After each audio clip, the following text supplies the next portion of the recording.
चुटकला ले आए हैं बेबे लाइक करियो शेयर करियो सब्सक्राइब करियो और आप तो कह दे बेबे और दवा दियो बेबे कुत्या पर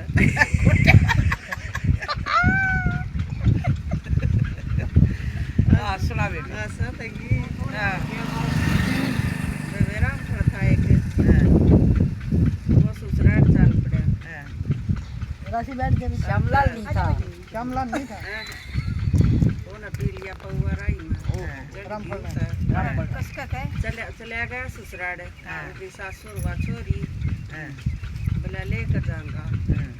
बोली को ना खिलाते बेवड़े और आ गया पी का ना घर तक काट दिया दोनों माँ बेटी जंगले में बैठी करने आगे बैठ गया के ले रहा था एक दर्जन खाने लग गया के चल चले बोला गालो दो केड़े रह गए बोला गालो सोख ना बोला गालो सोख अरे ना गालते तो खा लो ना केड़े